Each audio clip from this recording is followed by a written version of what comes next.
Good morning. Thank you, Francis. Made me feel more proud to belong to this family. I'm going to present today and talk a bit about Moleskine together with my colleague Marcello, our CFO, who joined the company just 2 months back. 2 words about me. And how did I end up here? I started my career at P&G. I'm Italian, and so I'm back to Italy after about 35 years of working abroad in different companies. Started in P&G, 25 years there. Basically, my career with P&G was around the world. I did 10 years in Latin America, 4 years running Eastern Europe in Russia, 5 years in China. Then I've been the CEO of Diesel, the denim company, for 3 years, and the CEO of Baccarat for 7 years. And then this opportunity came, and the beauty of the brand, an Italian brand, an iconic brand, and the family, honestly. I was very much focused, as Francis said, in building brands that last. That concept resonated a lot with me, and the pleasure to go back to Italy and lead not only an Italian brand, but also Italian talent. And as you will see, I mean, one of the ambitions is to make us like not only a successful and growing brand, but also a very high performance organization, like a point of pride for the Italian leadership and management.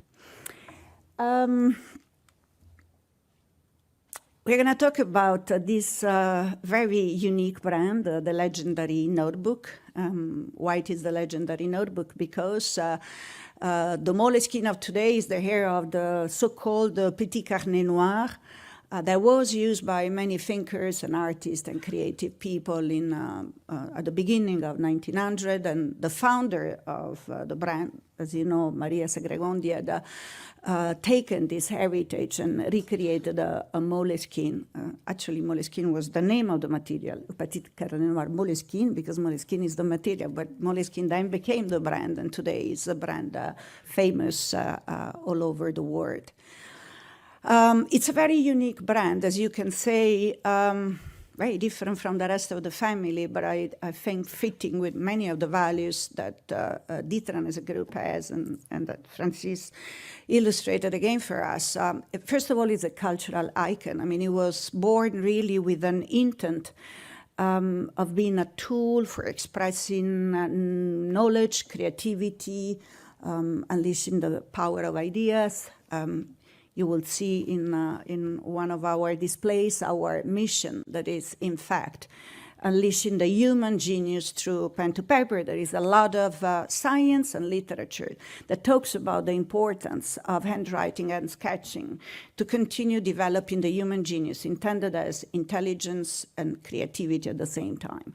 And that, despite everybody talks about and use digital devices, those cannot replace that very important moment of the human genius that is only transmitted in its best way through handwriting and sketching. It's also an identity maker. Like people goes around with a Moleskine a bit like you go around with a Gucci bag. If you use a Moleskine, you make a statement on who you are, and so a person that is in search of of excellence, and the brand Moleskine itself portrays that. And of course, is a symbol of creativity. Maria used to tell me we were born, as you know, Moleskine was launched in the 90s at the same time where there was the digital explosion, but all the famous digital guru men all have always a Moleskine in their heads. You see pictures of Jack Ma from Tmall, or the people from Amazon or from Google, and they always work with us and they always keep a Moleskine in their hands and say, all the big ideas, all the creative steps that we have done in our job started taking notes or sketching ideas on a Moleskine. We have a very unique and attractive product range. We try to express it more than in the slide, in everything that you see around you.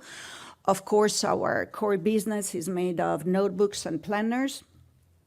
But we have expressed the brand also through bags, eyeglasses, recently launching writing tools that, of course, are the vital component of a notebook.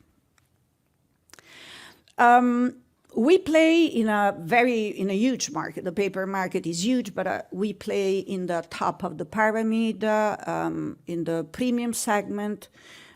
We are among the most expensive, or the most expensive, if she excludes Meitzen, that is even more niche. It's over $1 billion market, and that portion of the paper market is clearly growing through privatization, but also through new brands that try to join, and many that try to copy us. And it's true that from a product point of view, you can find a lot of imitation around, but our consumer and people know very well what is Moleskine and what are the others. So often when I go in the stores and I meet the customer, I say, but why you have all these brands? Don't worry, ma'am. They come here and they ask Moleskine. And I think that is true, and I think it's a big testimony of the importance and relevance the brand has created throughout the years. We have added also a little space there, circle, because now entering with a high-quality offering and a collaboration with the Kaweco family on writing tool, we will also start playing in a more active way in the writing tool segment, premium writing tool segment.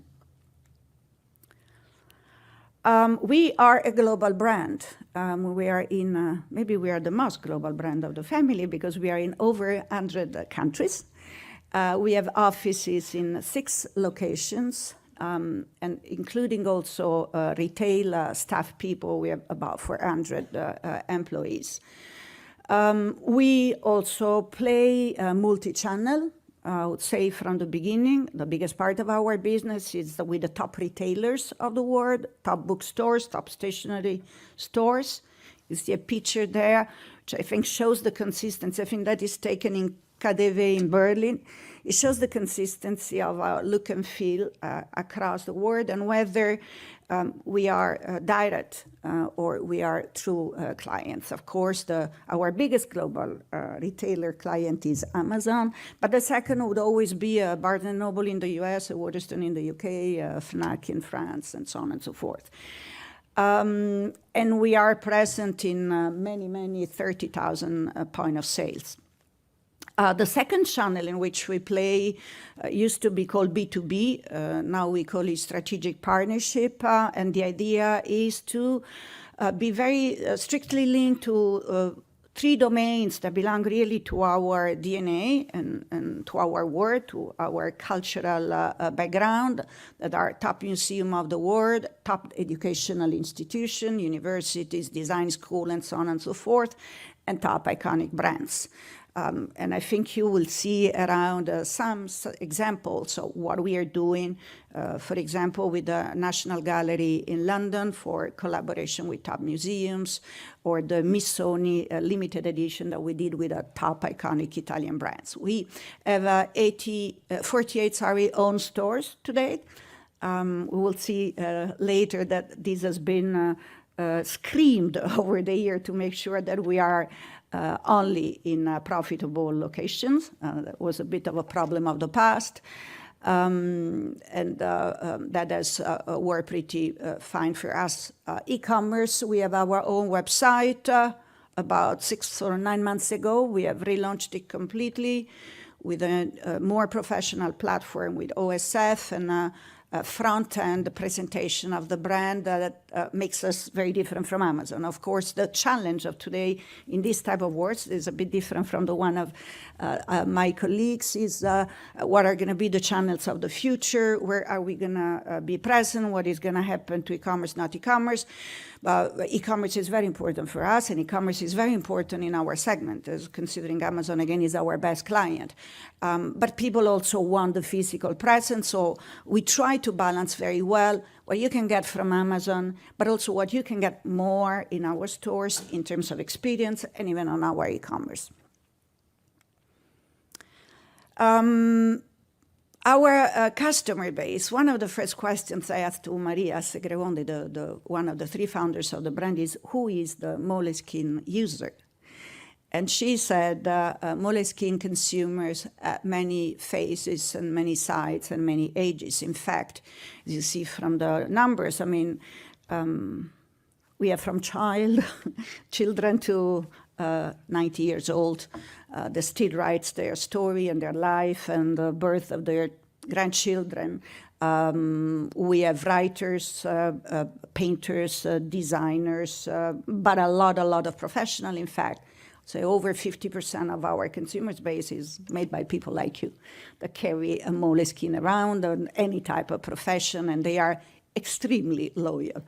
They're even maniac, I would say, about Moleskine, and they live with this, and there are so beautiful stories. Wherever I go, people say, oh, yeah, I work at Moleskine. Oh, I love Moleskine.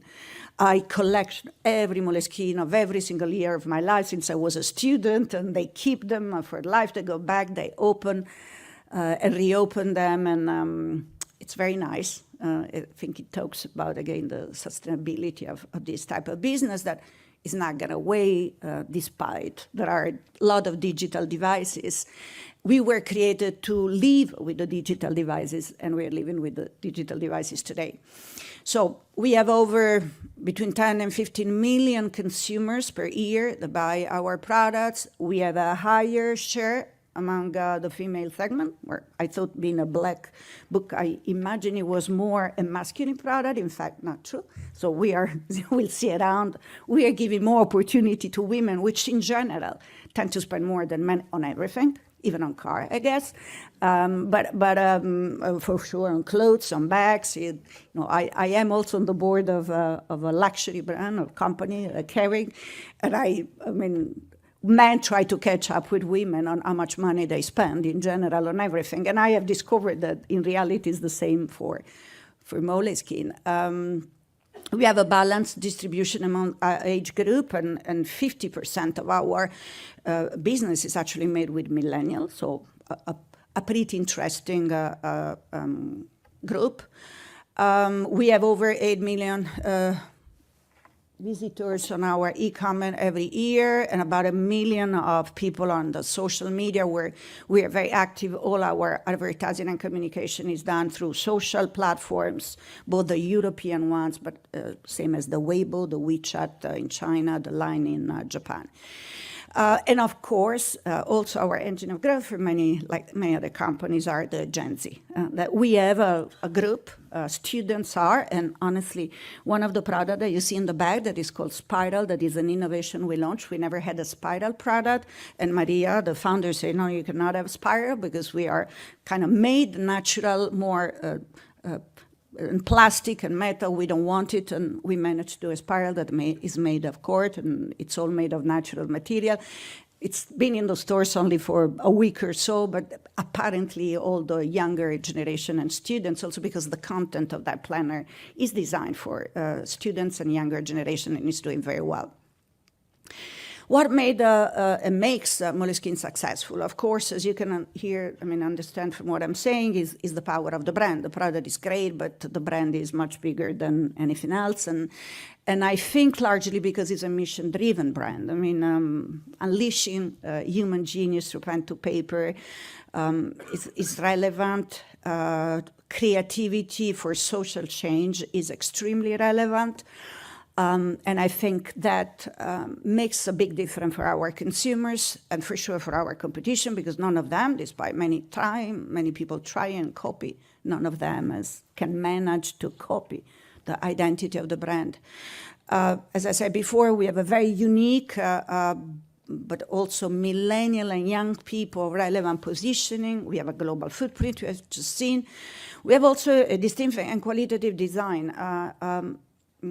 It's pretty simple, it's very essential, but it was curated a lot from the beginning. Again, to replicate a bit of the idea of this petit carnet noir, but every single element from the corner of the book to the materials, into the way it is binded, has been trying to use the best in class and mimic in its shape what were the first laptop at the time, which were being expanded and launched at the same time at Moleskine.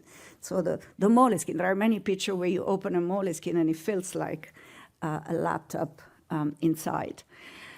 And then, last but not least, extremely important for us is the fact that there is a Moleskine Foundation. The Moleskine Foundation is actually headed by the same people that created the Moleskine.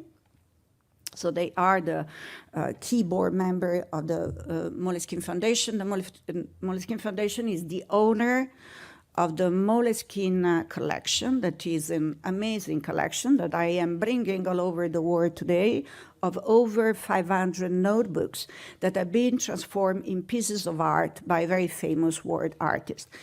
It has been in a case, I think, for many, many years, I think 12 years. And last year, we brought it back for the first time to Shanghai in a K11 shopping mall with a space dedicated to the exhibition.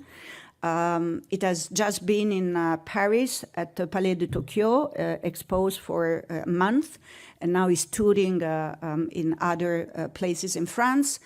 And next week, I think, is going to be in New York, exhibited again in the World Trade Center, a pretty spectacular collection that honestly people is shocked by the beauty and the expression of what Moleskine really is.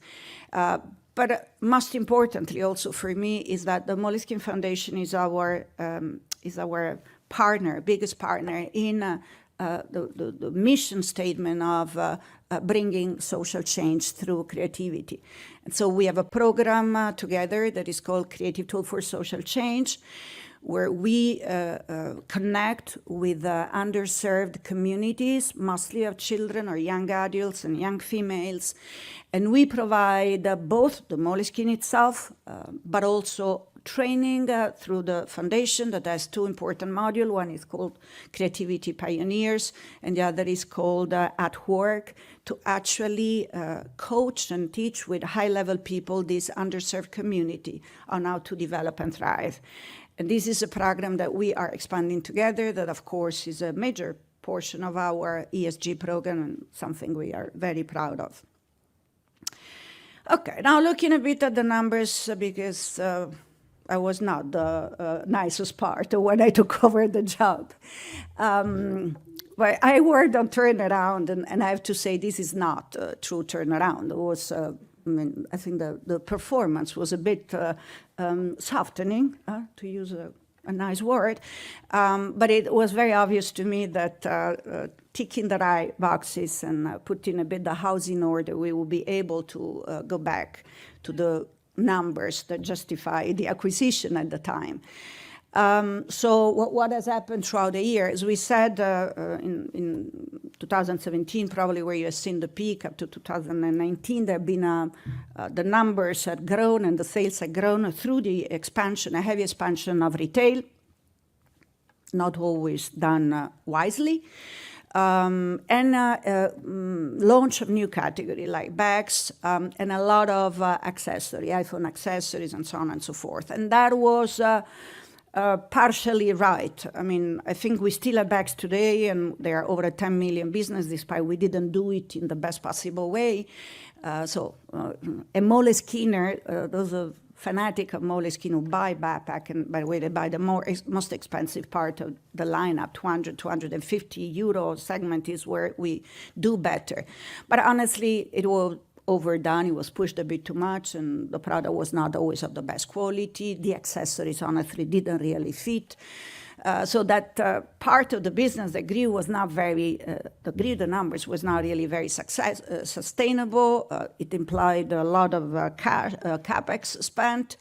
And of course, it translated also into a degrading working capital because of inventories and receivable problems. In 2000, again, in that period, and if I took the business, I looked at the EBITDA situation and what happened. There was the impact of erosion on EBITDA due to the opening of unprofitable stores, gross margin erosion because of categories that were not as profitable as paper is beautifully proud of our paper. There was an aggressive increase of headcount. which not only was not good for the financials, but also transformed into many small, fragmented jobs, not very meaningful, so also pretty high attrition and increased complexity that shocked me a bit when I arrived, because we had over 6,000, 7,000 SKU that I know for you guys from the other industries, nothing, but for us was like, for me was like, which had basically one of each, not good. And then all this translated into brand dilution and also offer the side to competition that started invading our space. So April 20, we started a new chapter. And I spent, as Francis said, I joined the company April 1st. I was in France, in Paris, because that was my previous assignment with Baccarat, and I couldn't move, locked down. On top, I took COVID in the first week. So I say, wow, nothing can be worse than this. But I used the time to really learn a lot and talk to people. I talked also to the founders a lot. And I came up with understanding what had to be fixed and what would be the priority moving forward. And I created this mantra that we use a lot, which is fewer, bigger, better. And I will illustrate a bit what that means from a category point of view. Number one is fewer, refocus on the core. I think to expand these things, we had disattended paper. We're not longer growing in paper. In terms of markets, we need to focus on markets where we still have huge opportunities. We call them turbo market. In China, we are tiny, small, and we have a lot of opportunity to grow. In the US, we have a very good presence, but honestly, we can do much more.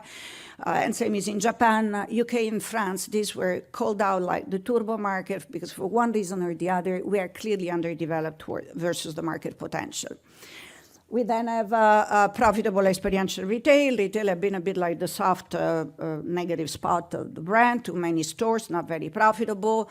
I insist, and we need retail because it's the side where we can share the experiential part of the brand, the value of the brand, the word of Moleskine, but we need to do it in a wise way. And honestly, I mean, there is a way to make retail profitable, and we have done a lot of work, and we are in much better shape today. I think we have only 5 stores that lose money, and some of those are because we need to wait for the ending of the contract, and then we will close them because they are not in the right place.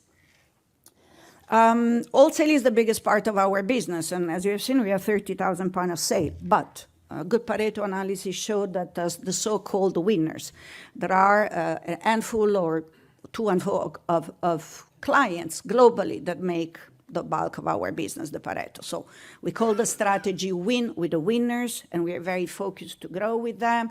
And I think results show that also this is working, and they are growing at a much higher pace than the rest of the business. B2B, I mentioned, we call this strategic partnership, and we are focused on, again, fewer important partnership, and some might be with some of you around the room, of iconic brand, educational institution, and do bigger projects together, not just selling notebooks, but doing important projects that build each other, strength and DNA. And then we are also doing a big piece of work on supply chain and strategic sourcing. We are moving to more suppliers closer to the most important markets as opposite to mono supply, which was a bit at the beginning. It's very dangerous, and I think the last couple of years showed that the logistic problems and other type of problem can put at risk your business if you don't have an optimized supply chain. Then bigger. What does it mean bigger? It's bigger in everything we do, but I started with the brand, re-energize the brand. I think in the push for sale, we forgot that the biggest asset we have is the value of the brand. So we are investing. I hired a creative director. I think it's the first time that we have a creative director in our company. So it's opposite as the classical marketing and communication, because there is so much to communicate of the word of Moleskine. And well, the difference, if you follow the social, you will see that there is a much better, much nicer, much lively communication of the brand. Delight, I mean, from a consumer base, I mean, of course, we need to focus on our loyal user. You've seen it's a significant number of people. We need to inspire also at the same time new customers, and we have special program. I have a board called Gen Z Board. So I have a group of about 10 youngsters that join the company that come from different parts of the world, and they are my board. So they inspire us to think and what does it take to make Moleskine relevant for that generation. E-commerce, I just mentioned before, not going to say more. Strategic adjacencies, we have focused on two major things. I mean, try to understand how to handle more smartly bags, but I think the biggest adjacency that we launched is the pens that you will see in the back, and they are doing great. And last but not least, innovation. Again, we were doing a lot of small things, and we are now trying again to do fewer, bigger, better also on innovation. We have a clear prioritization on what are going to be the three fundamental growth drivers in terms of innovation for each year and the 5 years to come. And honestly, the first one is smart. You will see it there. So it's the magic Moleskine, where you write on it and it's going to go immediately on a digital layer on which you can expand. The second is Spiral, that which I mentioned before. And the third is Kaweco for this year and the upcoming year. And then better. I think, again, trying to do too many things, we were not doing anything in the correct way. Simplification, we have streamlined dramatically our SKUs, and we have created a concept called NOOS, never out of stock, which are the highest velocity items that are really going and growing very fast. Leaner and stronger organization. We have fewer people, but better people, new competencies, and bigger jobs, so that also help the work satisfaction. We are going through a major digital transformation, okay, every single element of our pool. You will see in a second full-fledged ESG plan, smart pricing, smart spending. This is my team. Over half of it is new or got into new job. Very great talent, I would say, very accomplished team. I leave the word to you, talking a bit what happened to the numbers. Thank you, Daniela. Good morning, everyone. Following up the 2020 changes and the key initiative described, so what is 2021 delivering? The 5 years plan delivering is that revenue grow by 19%, the operating result increased to 12.3 million, 10% of revenue, CapEx discipline to 5 million cap, and overachievement also on cash conversion. And a follow-up of this is what we are delivering now for 2022. The first quarter of 2022 show a very good increase versus 2021. We have plus 29% versus last year. And then the sales are in line with the pre-pandemic 2019 if we do a like-for-like comparison. We noted we registered a shift from Amazon and e-com that, of course, during pandemic went up to the traditional top retailers and to our direct retail. APAC, of course, the Asian part, Great China, are suffering because of the new pandemic restriction. But, however, that's been compensated by traditional market. For instance, as Daniela mentioned, particularly US, with very good performance. All in all, this lead to have the Q1 2022 EBITDA to be 2 times what we have registered in Q1 last year. And what are the ambition going to our plan to 2025? To continue to grow the top line, grow with a low double digit, and approximately to get to the 200 million sales and revenues. Of course, to continue to focus and improve profitability with an EBIT margin up to and above 25%. Of course, also focus on streamline of the working capital, trying to keep it to 20% of sales, and CapEx below 4% of our turnover. And this will lead at the end to overachieve for the cash conversion and to double the 2021 free cash flow to above 30 million in 2025.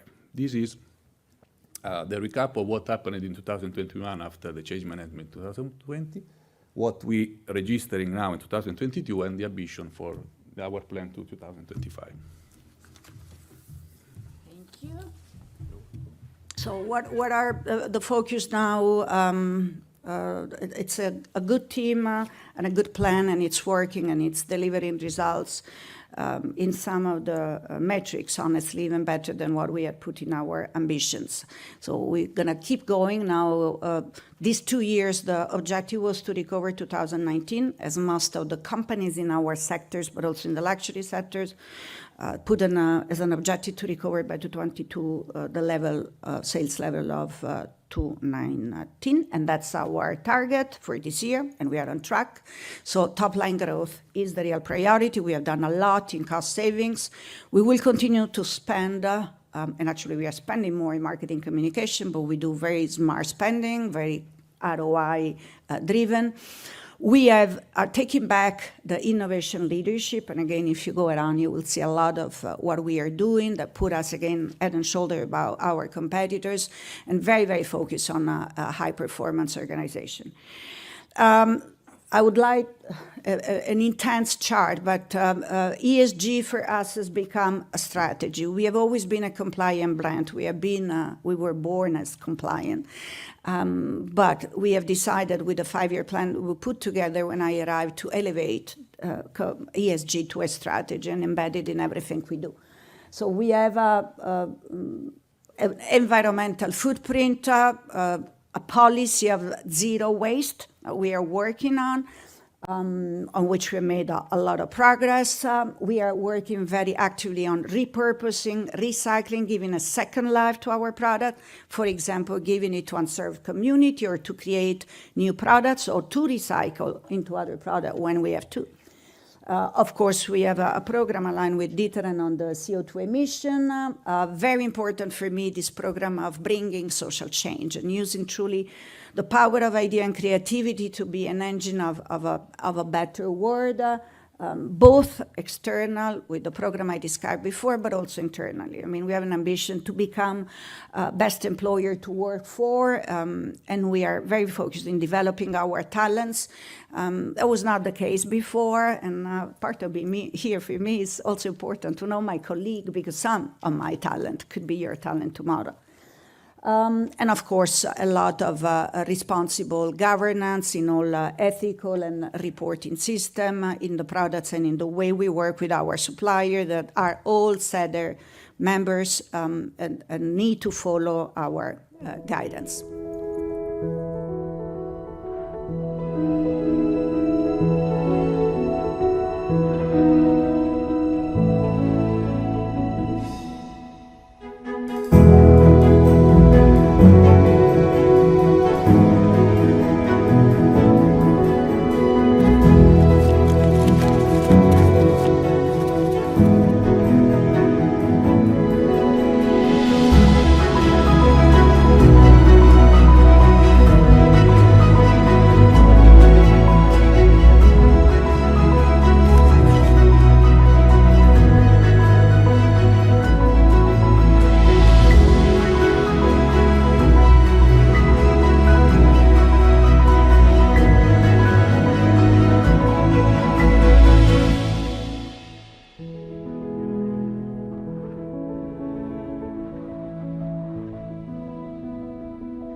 Moleskine.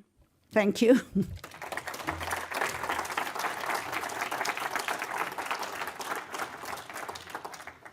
I think we have 10-15 minutes for questions.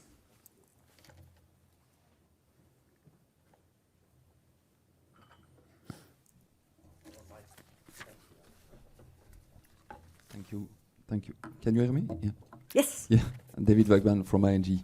Yes, maybe a first question on the re-energizing of Moleskine. How should we understand the operating leverage that we should see in the coming years? So what I mean is, to restart the growth at Moleskine, do you want to spend more on marketing? Do you need to, let's say, reinvest in the team, etc., or local setup, local organization? That's my first question. Thank you. Yes, we are. In fact, the numbers you have seen already reflect that, both in qualitative energy on the brand, from the type of innovation we do to the type of communication we do, but also the money we spend. Typically in our industry, we spend about 5% of the revenues in marketing and communications. We were well underspent, and honestly, we didn't have meaningful messages. So that has already happened, and honestly is included in the numbers that you see that anyhow, I mean, our EBITDA rate has been continuously improving quarter to quarter from the first quarter, despite the pandemic. I mean, we were on a much more positive glide path. And the same from an organization point of view. There have been several changes, fewer, bigger, better jobs, fewer, bigger, better talent, with fewer, better competencies. We are a pretty different business from the rest of the group, as you can imagine, and honestly, in some of the important aspects of the brand, we didn't have the competencies, and so we are also bringing in new competencies. But in all this, we have been reducing both the number of accounts significantly, because we have eliminated a lot of unforceful jobs, too small jobs, and also we have reduced the people cost as percentage of the revenues. So I think we're managing the balance, the quality, and of both the communication, the marketing, and the talent, but still staying on our glide path of reduction of expenses and grow EBITDA rate. Thank you. Thank you. And then my second question, if I may, on a bit more of a nasty question, I would say on e-commerce. I've lost a bit track, I would say, on the number of times that Moleskine has tried to relaunch its own e-commerce platform. So I'm not referring to Amazon and so forth. What is the strategic importance of e-commerce to do it yourself? I'm not talking about Amazon. Strategic and financial. Well, when I arrived, I found an e-commerce, and I honestly think it was the first and only one that it was done, and honestly, it was suboptimal. It was suboptimal because it couldn't reach many countries, because the platform itself was not very stable and not very agile. I think we need to be on e-commerce. Again, in our segment, the best-in-class companies manage to get 20% of their business on e-commerce. In our industry, again, it's different, I'm sure, from the rest of the group. We need to be there. We have seen the importance of that during the pandemic, and thanks God, we were quite prepared for that. It needs to be different from what Amazon does. Okay, Amazon is a very functional purchase, so the strategy for me on my e-commerce, it needs to be a richer experience, and that's why I invested also in the development of the front end, the part that you see, so it's not only little figuring of what you buy, but we express the brand in a better way. We give the opportunity also to the consumer to customize, to personalize, which I didn't mention, but it's a very important trend. And it's being in some months during the holidays, has been the highest revenue item was the customization of the product. Both the printed letters, but also the charms that we created that have had a huge success. So we believe that all this is what justify and our clients expect from us, both in our retail and on our e-commerce, to be treated a bit in a special way and with a better experience. Thanks. And last question from my side on wholesale, and I guess this is the most material driver of your growth and profitability for the coming years. Could you tell us a bit more about your strategy to win with the winners? What can we expect actually from the outlook in wholesale? Also from the Barnes and Noble, the Fnac, and so on. They do not always seem the best position to grow in the coming years. So. Yeah, thank you. Well, our traditional presence has been in bookstores. That's where we were born, and we were born there because Maria and company would present the brand saying, we are not a notebook, we are the book yet to be written. And that's what made us famous, and that's why we always had a very privileged position in all these accounts. I met, I think, most or all the CEOs of the top accounts existing and the ones that I would like to have in the future. I think we should expect most of the growth is going to come from there. It's true that some of them are continuing revisiting their strategy, but it's also true that during pandemic, all the reading segment in general and bookstores have seen a big growth. I think my strategy is that I need to look as good as I look in my stores, in their stores. I mean, often they are the biggest presence of Moleskine in a market is represented by them. That's why I have created this joint business planning, top-to-top meeting and development of 5-year plan with each of them. And so you should progressively see that they are contributing, disproportionately contributing and grow faster than the rest in our business. Thank you. You're very welcome.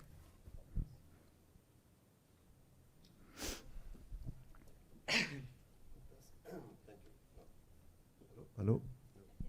Working? Yeah, thank you very much. Roberto Casoni from Otus Capital. Part of my question was already asked, but it's possibly, if you can elaborate a bit on that, an easier way to look at what is your plan and re-energizing and simplifying is to understand what do you expect in the evolution of the gross margin of the company and what is left in terms of pricing to extract EBITDA growth, i.e. So if you can elaborate on that, please. So beyond what I said is, well, Moleskine has a very healthy gross margin. I think is one of the beauty of the business. Okay, normally north of 70s. It depends how good we are, but it's my obsession, gross margin. So you touch a point that is. It's very relevant to me because, I mean, that is, of course, a gold mine for us. It's also the reason why it's important to stay focused on paper and continue to grow paper because, honestly, not many businesses have this type of gross margin. Where is the space? I mean, there is space to grow gross margin in many, many ways. The simplification in general across different pools, so not only of the SKUs, but also the number of doors. And so the clients we go to, with some client, we have better relationship and better deals, so the gross margin is higher. Of course, the gross margin of our direct business, okay, then it needs to be managed in the cost area, right? But I mean, normally, our gross margin will be significantly higher, almost twice as higher when we sell direct. So if we do that balance right, again, there is space. Premiumatization, as I mentioned before. When I arrived, we were essentially selling a product at 17 to 20 euro. Today, I don't know, the bestseller of last 3 months has been Sakura, the collector box that is sold at 75 euro. You will see the Chinese New Year limited edition that was sold at 100 euro. So I think there is opportunity also to grow gross margin by going higher in the lineup. But there are also opportunities, I don't know, when America, US applied duties to China, I mean, they affected our gross margin. So we diversified our supply chain. Now we have supplier in Ecuador for the US, and that is giving us back some of the money we're spending on duty. So every single opportunities, and there are many opportunities, we are catching it and working on it. And I honestly have the ambition of continuing the gross margin growing, while also the cost pools continue to be smart spending focus, so very ROI based, and so the profitability is coming. And honestly, as I said before, we have seen it quarter to quarter. We are trending up to the levels where it used to be. Thank you. Hi, good morning. Here. Sorry. Romain Gims from Kepler Cheuvreux. Just a single questions more on the short-term headwinds that you see in the industry, maybe on supply chain and input price inflation that impact your industry, I guess. Yeah, good question. It was a bit of a challenge also because we tend to transport everything by ship from the different parts of the world. And it was just before last year holidays, it was a big challenge. And I made some crazy choices, but however, turned to be right to fly the product. So because our gross margin allows, because we had premium price product as part of our pool of innovation, because I didn't mention it before, but over 50% of Moleskine business is made for gifts. People buy Moleskine as a gift, and it's a beautiful gift because it's a gift with a mission, not just an object, but it's just to write your story, the story of your life, your children, of your trip. So the holiday season is an important season. I didn't want to end up with our product on the shelf, and but we flew the product, and honestly, that was a successful move because we managed to still keep the cost under control and mixing and matching from where the product was coming, which one were flying or not, but we were one of the few products that had were branded a product on the shelf at holiday. Moving forward, again, part of the supply chain optimization is to figure out how to control the situation, simplify all the logistic system and number of warehouses. For this year, we have managed, because also, I mentioned before, we created this pool of product called News, never out of stock, and that because they are high velocity items that are the best seller and the fastest seller of the company. We have created an average stock of about 4 or 5 months in the regions, so that if should happen, we can still supply the market and be able to manage in the most cost-effective and efficient way. Thank you. Yeah, hi, Björn here from Lupus Alpha. I was just wondering, when we look at Moleskine in the group, in D'Ieteren Group, it is a sort of different animal, you mentioned it, and maybe you can elaborate a bit, what does the group bring to you, and on the other hand, what does you bring to the group, and what is better being in this kind of group than being standalone? Well, being a bigger group is always better because they have bigger shoulders that can protect us, and they protected us in the moments of difficulty, and of course with the standing and the critical mass and the credibility they have in the market. But I think, it's a good question, because I ask the same question when I come. First, why did you buy Moleskine, and how do I fit in? All my colleagues, take care of cars and spare parts, and I take care of unleashing the human genius. But I think Francis mentioned it before. I mean, one of my interviews was with Nicolas D'Ieteren, and I asked him the question because he's a family at the end, and he told me, my grandfather said that we had to diversify the business and add more children in the family, but all with the same values of being brands built to last, not short-term businesses, and also that add a value not only to the business but to the society.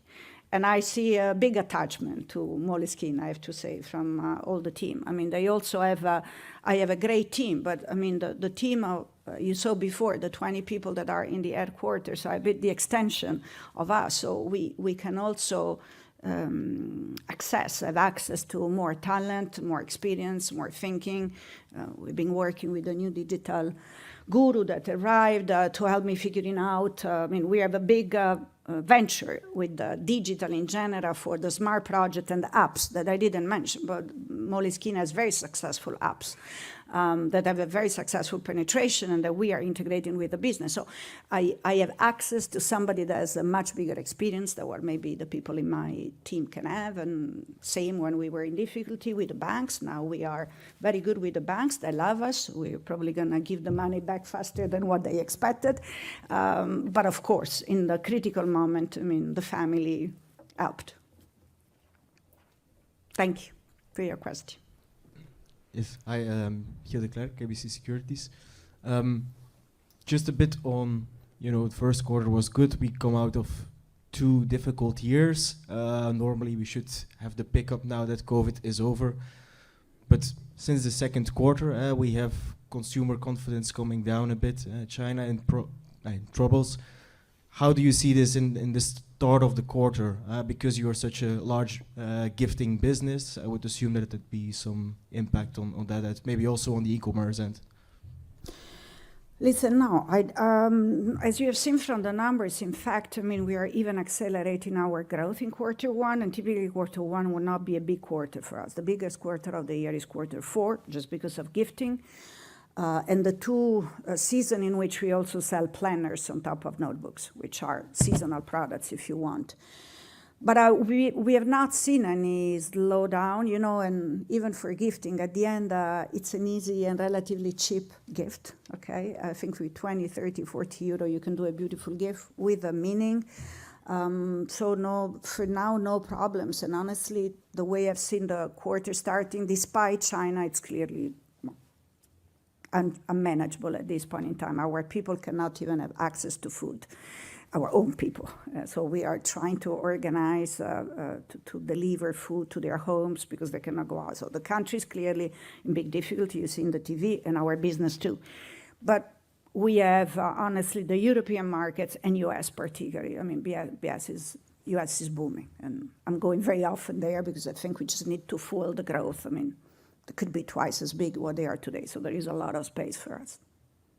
Okay, thank you. Just one follow-up on the supply chain in general. You said already that you're moving from the past from a mono supplier to multiple suppliers. You already mentioned Ecuador to the US. Can you give us some more clarity, some more insights on the supply chain number of suppliers, where they are approximately? But today we have one in China, one in Vietnam, one in Turkey, and one in the Ecuador for the US. So this should be pretty much the setup. We are thinking the Turkish supplier to supply Europe, the Ecuador supplier to supply North America and Latin America, and the other two, I mean, we use them as tank because they are the biggest and the one that have been working for us longer. I'm not sure we're going to need more. We might need better, so we continue interviewing and seeing. I mean, we have a pretty strict system, so we don't own the supply of anything, but, you know, we buy the raw material because they need to be, or we ask our supplier to buy that specific raw material because it needs to be the quality standard that we require. So I think where there is more work to do now is in the logistic part, and I think we still have too many warehouses, too many distribution centers, too many distributors in between. The plan, honestly, is to feed the big clients directly. We are already doing it commercially, and we are preparing through EDI and others to also serve them directly from a delivery point of view.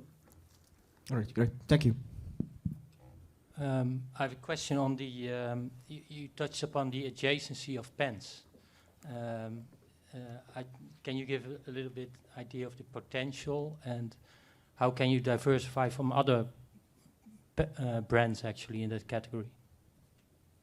Good question. I mean, I thought about pen, and we thought about pen because, as I said before, it's the vital component. I mean, writing tools in general, a vital component of notebook. You need a pen or a pencil or to write on it. So we had pretty bad. I mean, those products that I don't want to show because they were pretty ugly in quality and everything, didn't fit with the. But we were selling many. Surprisingly. So I think we had a business, despite the product was not good at all, was not to our standards. So together with the help of Fred, it's again one example of how the family helped. We have been scouting and interviewing every single CEOs of the big writing tool company. I think we've seen all of them.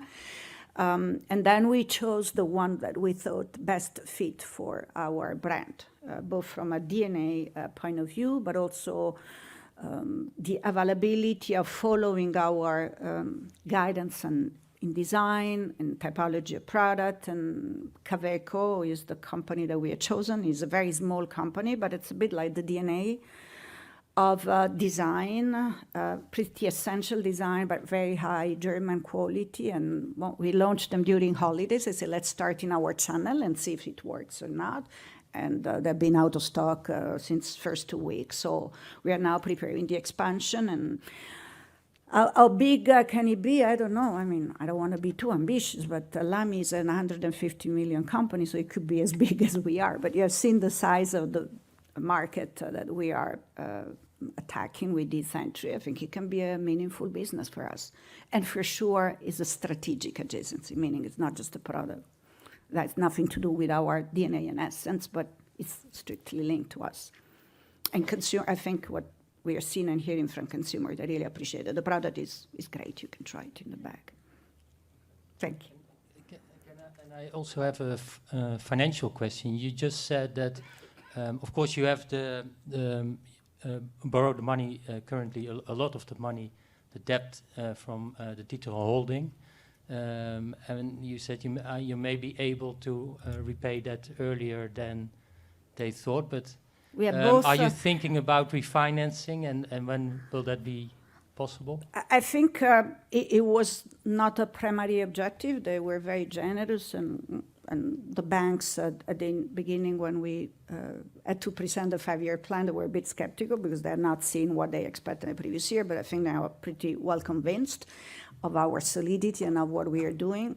For sure, I think we are showing that we have the cash flexibility to repay the bank faster. Then it's going to be a common decision whether we do it or not. And whenever D'Ieteren want the money back, we will also be ready for that. It depends, what they want. But I feel very comfortable, as Marcel explained. The proper management of the business and attention to EBITDA margin, gross margin, cash flow is paying out, and it shows that we are back to what we are getting back to what we used to be pretty fast. Thank you. I think I ran out of time. If there are no more questions, I thank you all for your attention. I invite you in the break to explore the world of Moleskine and hopefully to become our clients if you're not yet. Thank you.